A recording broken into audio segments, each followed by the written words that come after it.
We're live.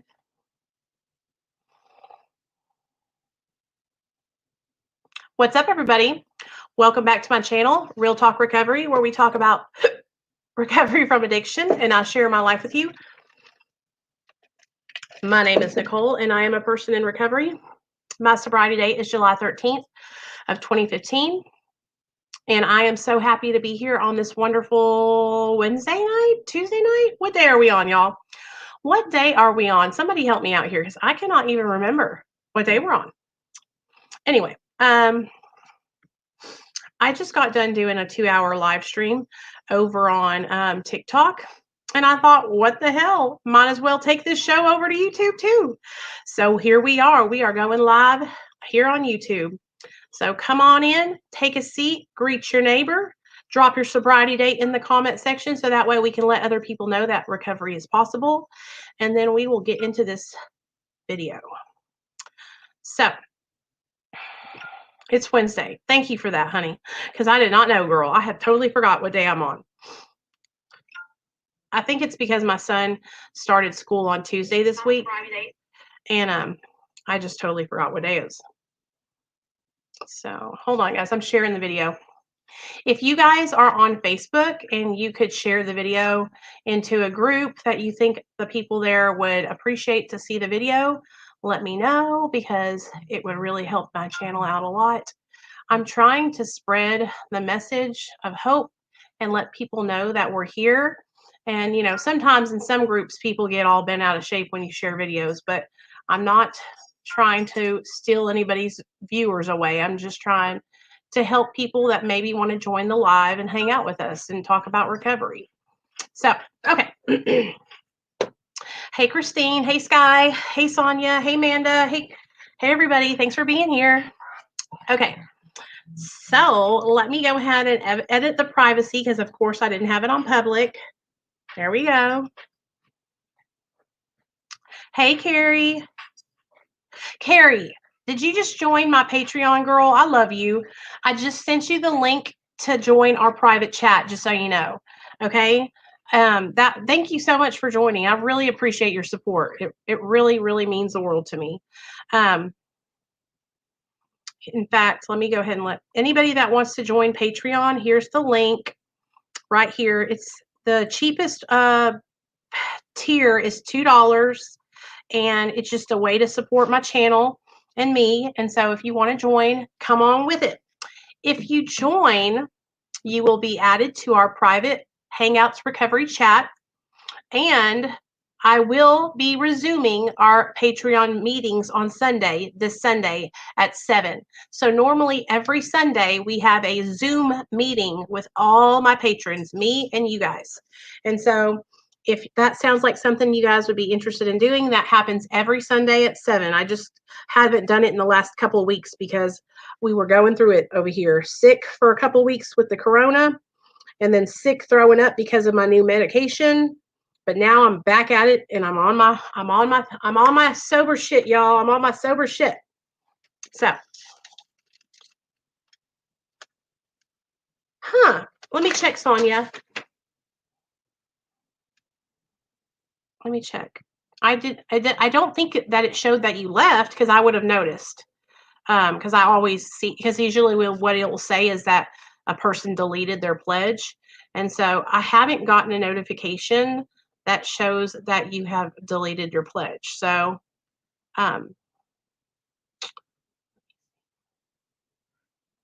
hey, Shelly. Thanks for being here, babe. All right.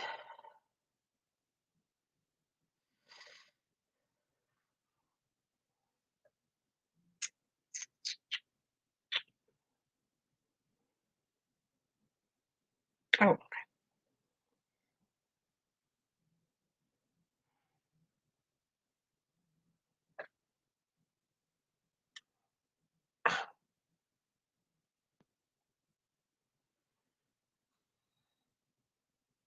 Hold on, guys. Sorry about that.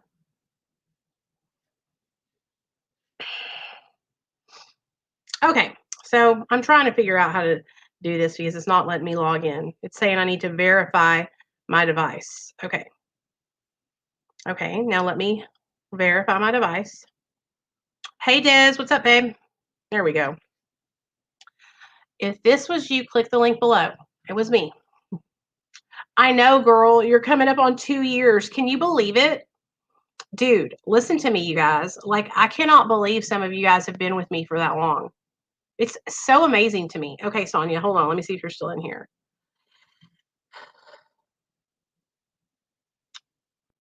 Okay, so we got 1, 2, 3, 4.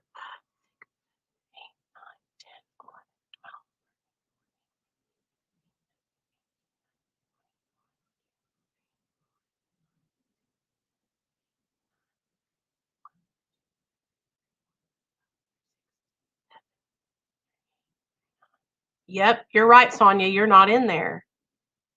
Crazy. I didn't even, I'm so sorry. I did not notice that it took you out. Let's see if it said declined. That's what it said. I think it said declined on the payment, just so you know. That's what area you're in, just so you know. Damn, that must have just happened recently because I didn't notice it. For real. Anyway, what's up, everybody? What's up? So, what we're going to talk about tonight, you guys, we're going to talk about how recovery starts from within. We're going to talk about, so tonight when I was on my live stream on TikTok, somebody brought up a really important topic, and it was just great. I didn't expect her to ask me this, but it made me think. And so I want to know what you guys think. Okay, so I was on my live stream and a lady came in and she said, would you ever start an OnlyFans? How many of you guys know what OnlyFans is? If you don't, let me know and I'll explain it to you. Well, I'll explain it to you anyways. So OnlyFans is a website where you can make content where you like sell your nudes, sex tapes, that kind of thing, right?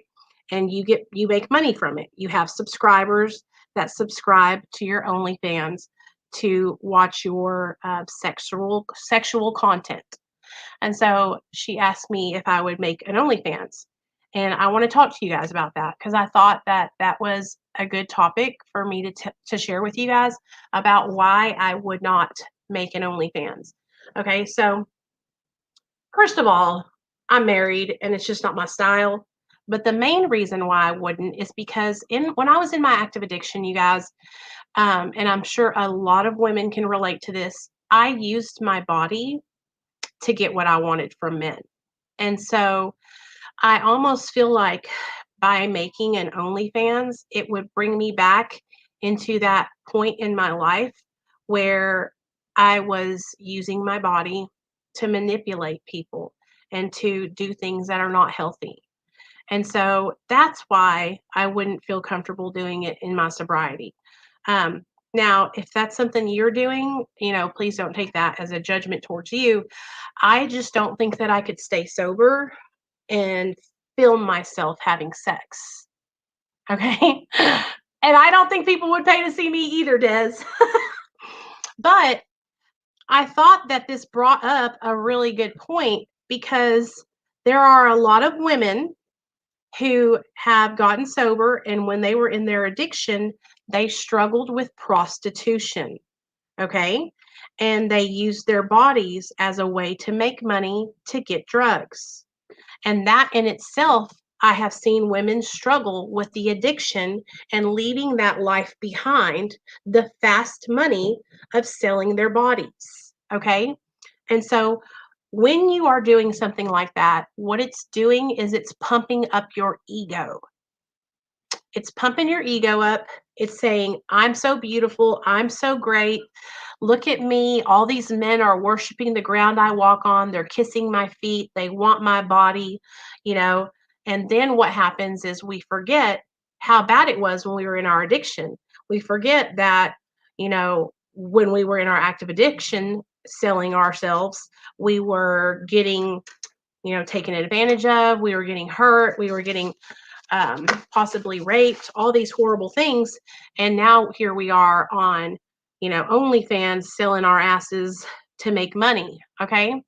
And so I think that it would be very detrimental to some women's sobriety to make an OnlyFans and try to stay sober at the same time.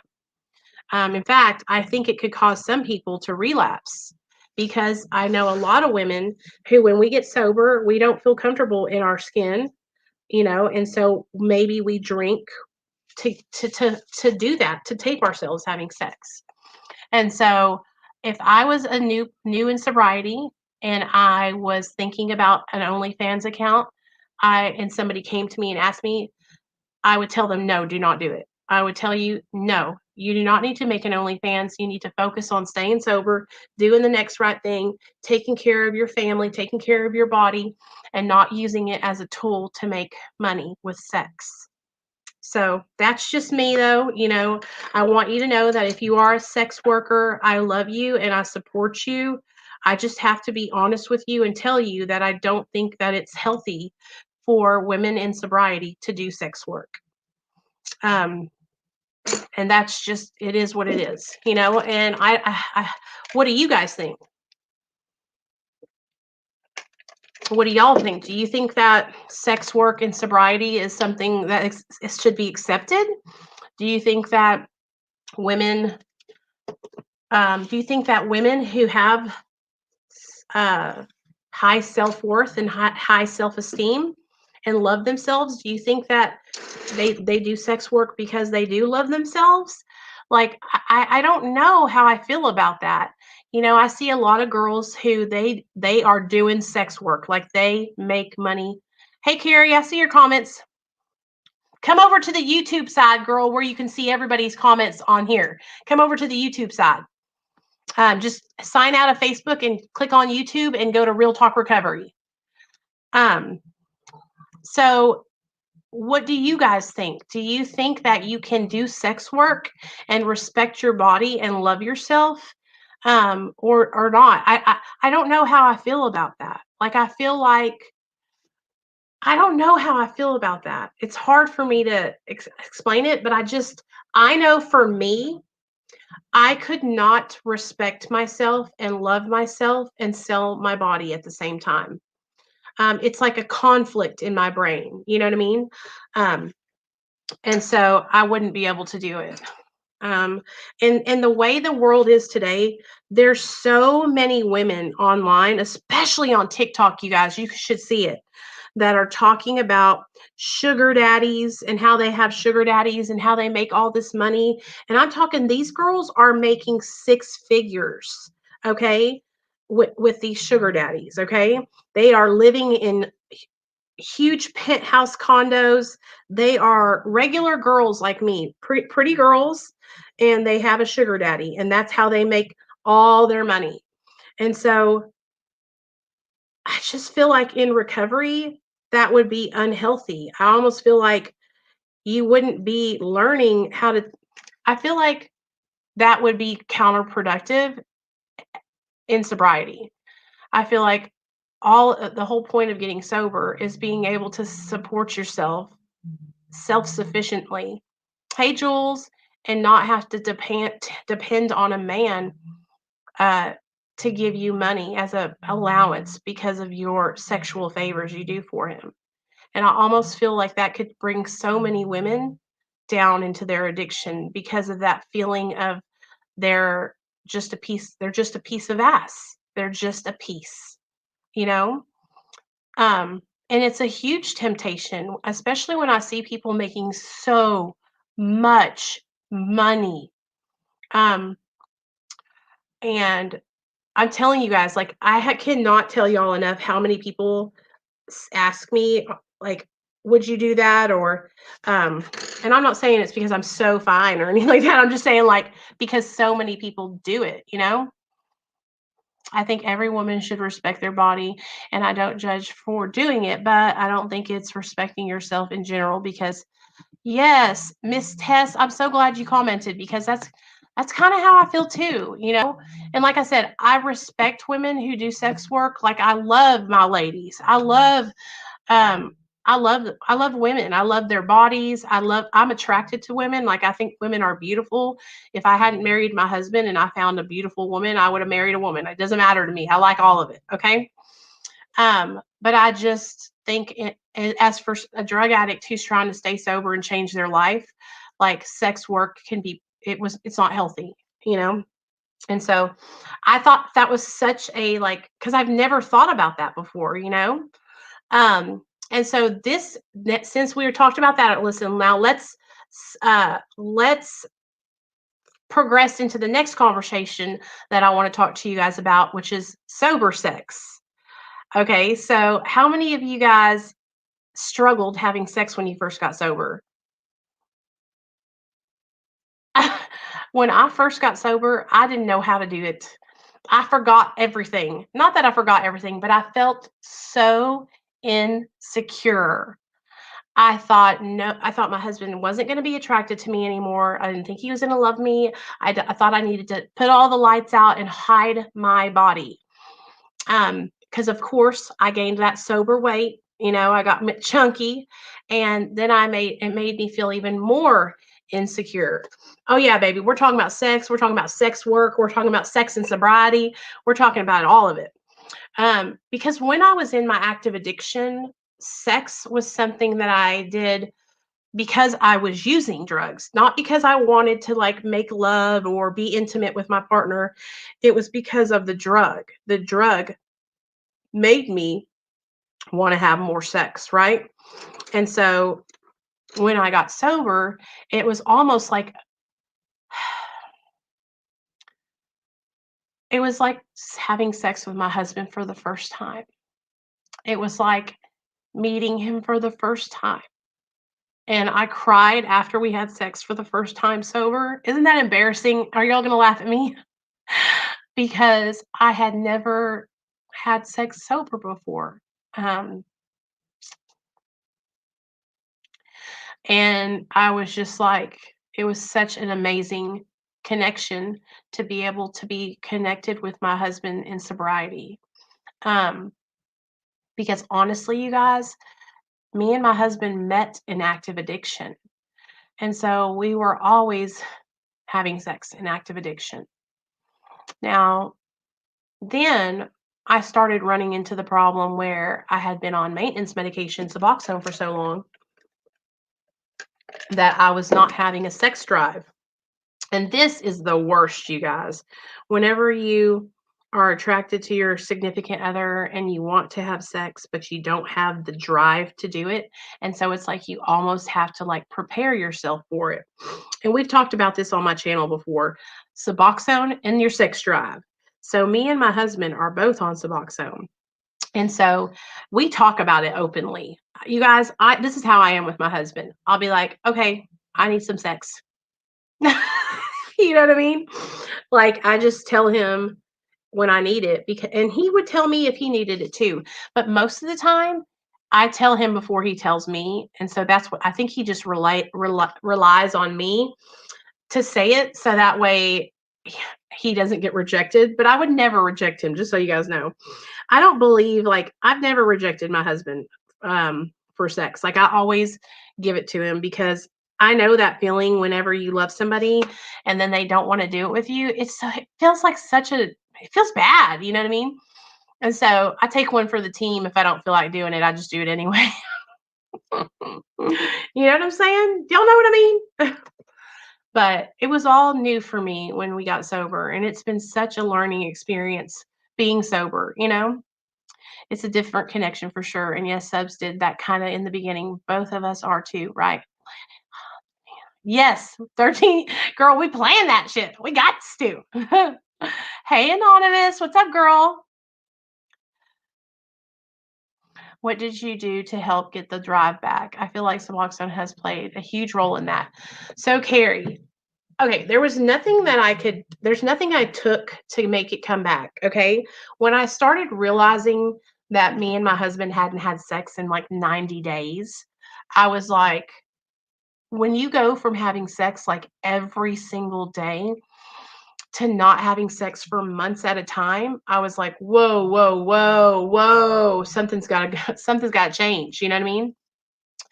And that's when I realized that I had to make time, that I had to plan sexy time, that I needed to put effort into getting my partner aroused to engage in sex. Like I really took notice of the fact that we weren't having sex, and I work hard to make sure that my husband is happy and satisfied sexually, because I know that men are they're just sexual creatures.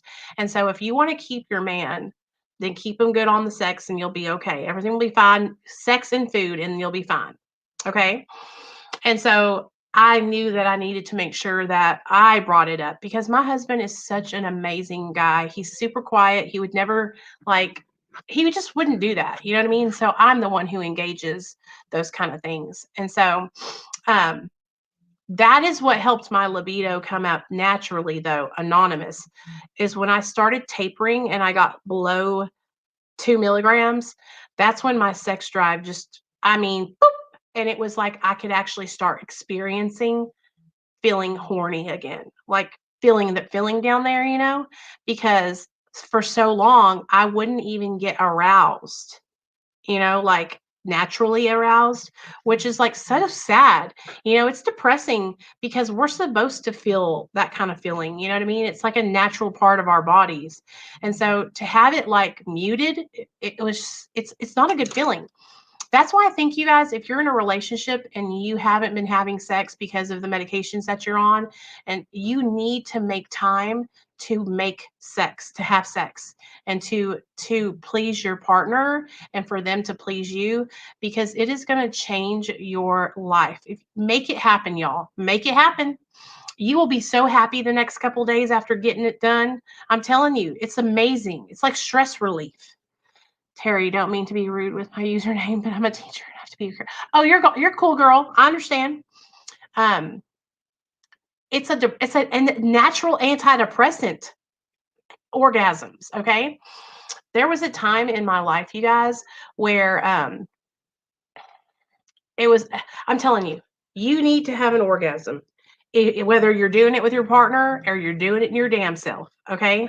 You need to be having an orgasm. It's healthy for you. Do you guys hear me? We're all grown adults. So after this video, if you haven't had an orgasm in the last 30 days, you need to go on up to your room and take care of that shit. And then tell me tomorrow how much happy you are.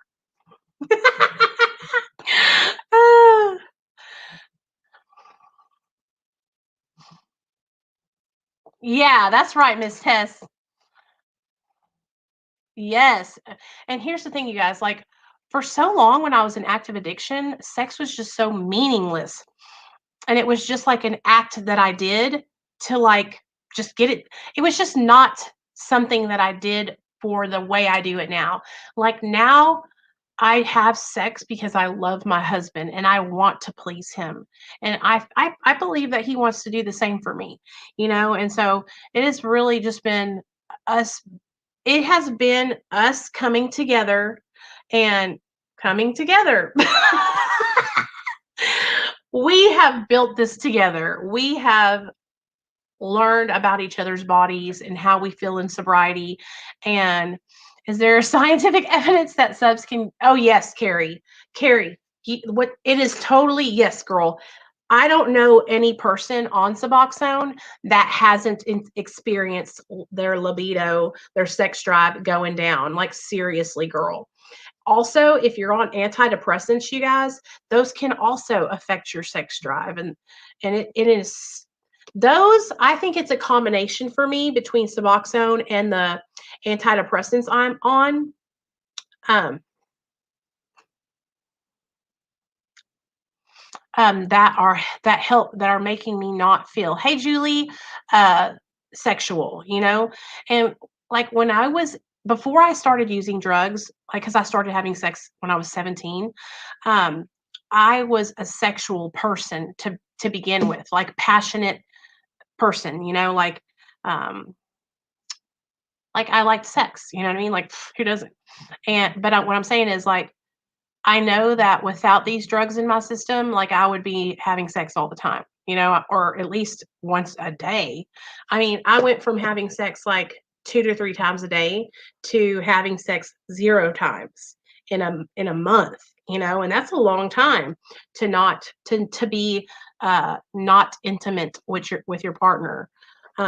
So that's what happened though when me and my husband got sober. It was like we got sober and we were just like, how do we do sex? How do we do it?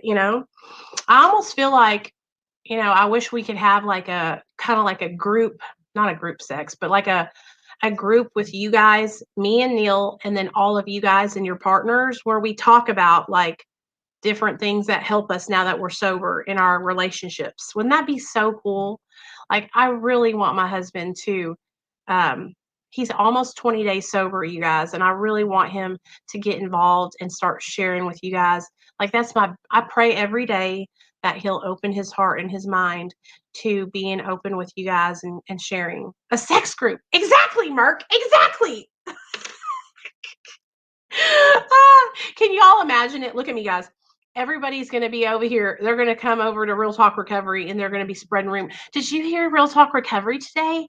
She's trying to get everybody to join in on her sex group. She's not about recovery.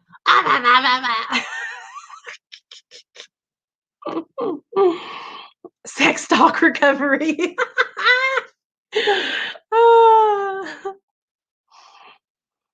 I'm so proud of him too, Jules.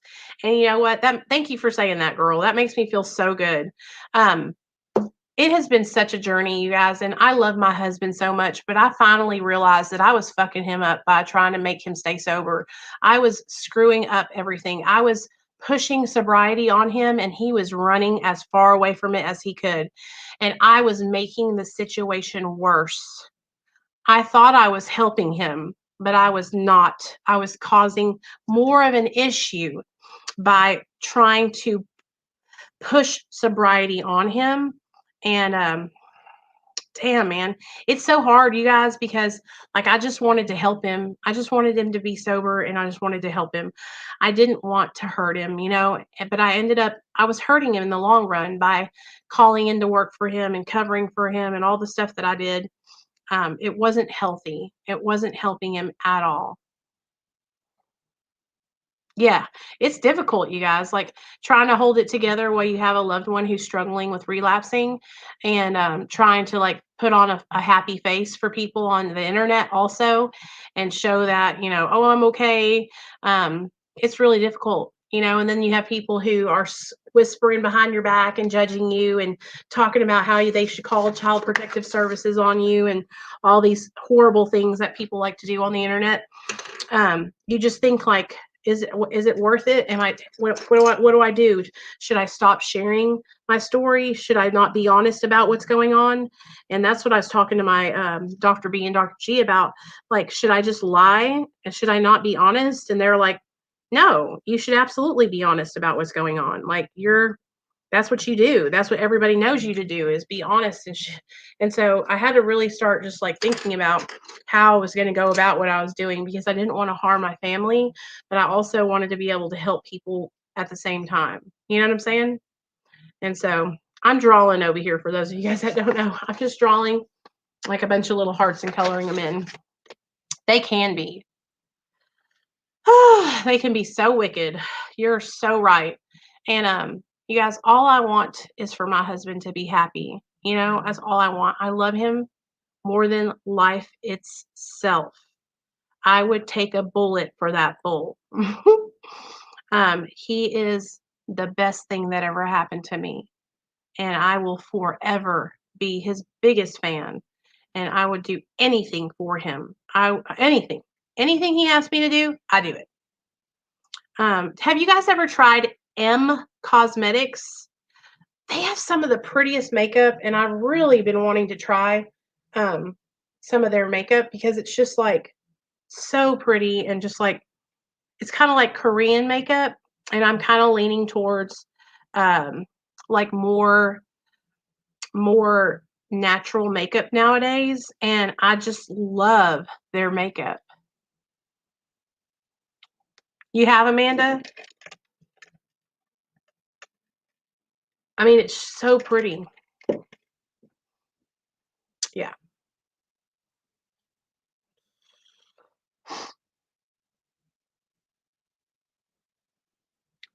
Hey, 70 milligrams of methadone. That's great, babe. I'm so proud of you. That is so awesome.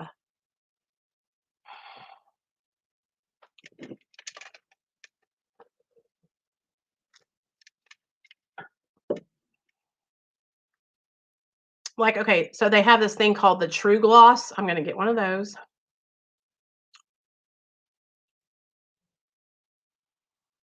Oh, yeah, I think it's in the United States, but it's called MEM Cosmetics. Michelle Phan created it.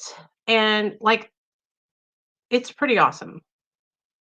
Okay, so like this is new. Oh, wow. That's really pretty.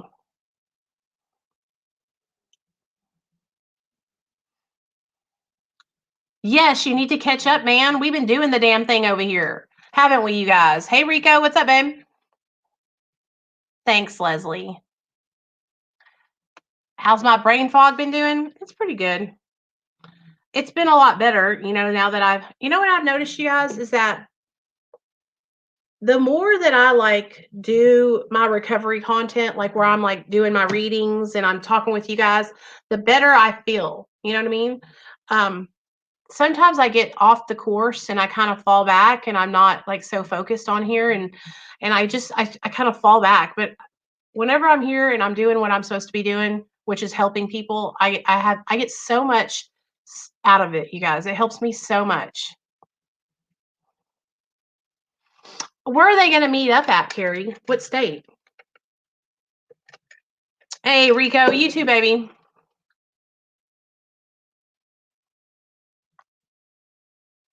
I'll tell you what I struggle with right now, you guys. I struggle with waking up early in the morning. I don't wake up until like 10, maybe even later. And that's why, like, I need to get on a better schedule because did I really help you? That makes me so happy to hear that. Sometimes I don't realize it, you guys, that I make a difference, you know? Hey, Richard, how you doing? We're all here to support you, man. Come and hang out with us anytime. Okay. Listen, you guys, I do my best to just be here and be consistent, So if you're struggling, I'm always here. So just come and hang out with us.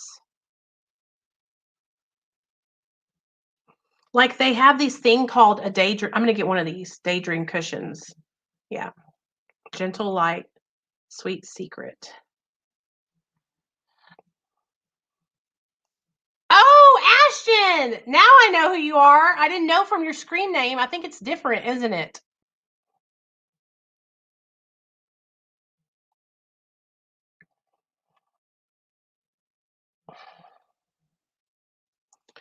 I wish they could listen to me. I would come. Yeah, if they wanted me to.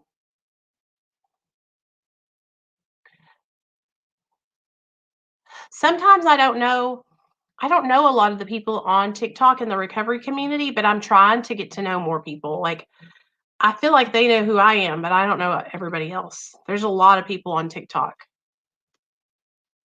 Hey Sherry, what's up, girl? Sherry, you have a sobriety birthday this month. Happy sobriety birthday, woman.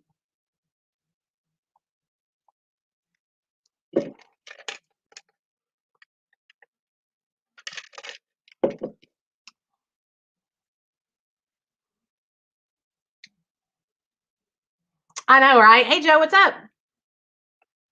I'm doing good, you guys. I'm doing good. We were earlier before you guys came. We were talking about sober sex. We were talking about um, OnlyFans and recovery because I was talking about how I think it can be dangerous to have a OnlyFans and be trying to stay sober because when we're in our active addiction, some of us use our bodies to make money for drugs. And so I think it could be a dangerous, slippery slope for people in recovery. We were talking about that. And now I'm just kind of chit chatting with y'all and just kind of, I was actually looking at makeup and talking to y'all. Whoop, whoop, whoop. But all is well here. My husband is doing really good, you guys. And that's one thing that I'm so proud of my husband for getting sober and staying sober. It's been the hardest thing for me to watch him struggle. I love him so much and I just want the best for him. Um, But I feel like I feel like what's happening is we're finally getting to a place where my husband is seeing the light. I've been seeing the light, you know what I mean? And we're going to come out on the other side of this triumphant. So let's read a meditation before we go tonight, you guys. Let me find something for us to read that is good. So we have been reading the Codependent No More book. And since I've been talking about relationships, let me see. Communication.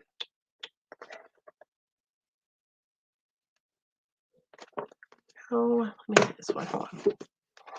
I know, Anne. I'm so happy. I know it's on the internet forever. Okay, here we go, y'all. Ready? I always figured most of my troubles would be over if I won the lottery. Ain't that the truth, honey? Anything would be possible with that much money. But would it take away the effect alcoholism has had on my family? Would it make the drinkers sober? Could it guarantee happiness? Is money really what I want? No, of course not. What I really want is to feel better. Nothing will eliminate all problems from my life. Since there are difficulties with which I must live, the only real answer is to seek the serenity to accept the things I cannot change. Today, I know that serenity is available to me free of charge when I go to meetings and then apply the principles I learned there to my life.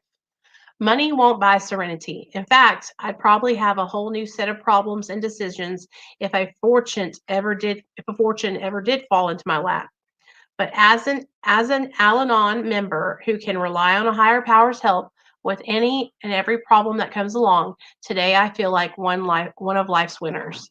Serenity is always available to me, but it is my job to seek it where it can be found. I now try. You gotta go outside. Come on. I now try to take my problems to higher power, but I leave the solutions and the timetable up to him. What was that noise from coming down here? That was Paco. Can't buy serenity, baby. You can't buy serenity. So did you hear that?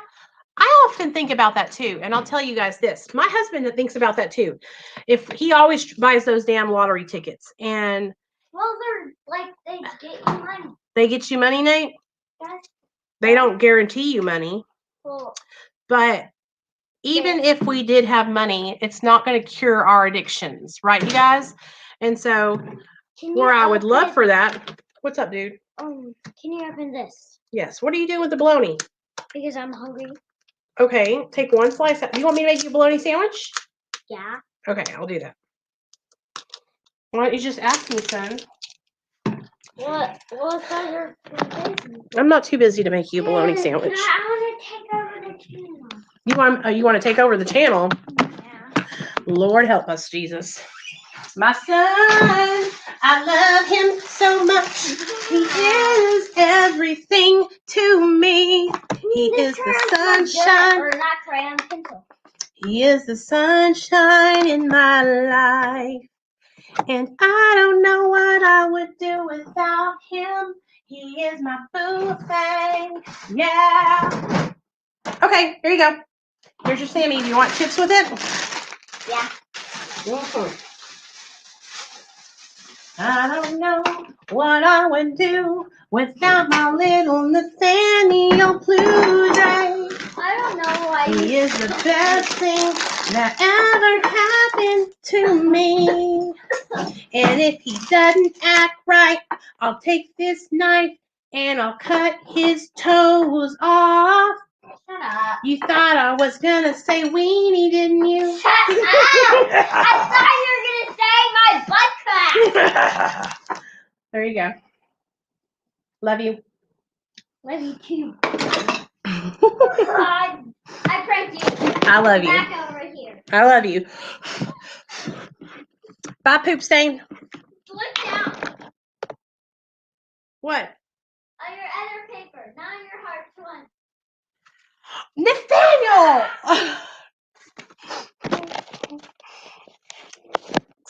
He's such a silly boy. You guys, my little boy is so smart. So we don't need all the money in the world. We just need understanding and love. So I love you guys. I'm going to get off here. I just really wanted to come on and hang out with y'all and chop it up. I will be live Friday night. I think I'm going to have Ashley come on and tell her story. So be on the lookout for that. 7 p.m. Central Standard Time. Then Monday at 7 p.m. Central Standard Time, I have a lady coming on whose sister died of an overdose on November 7th of this year. She died because somebody gave her a pill laced with fentanyl, and it killed her. I don't think she was an addict. I think she was just experimenting, with her friends, and they gave her a pill and they didn't know, I guess, or something happened. Anyways, it killed her. And so she is on TikTok sharing her sister's story, and I found her over the weekend, last weekend, and asked her if she would come on and share her sister's story with you guys. So I think it's going to be really awesome. That will be Monday night at 7 p.m. Central Standard Time. And so it's going to be emotional, I'm sure, because she's going to be sharing what happened. Okay? All right. Love you guys. Thanks for coming and hanging out with me tonight. Appreciate y'all. Good night.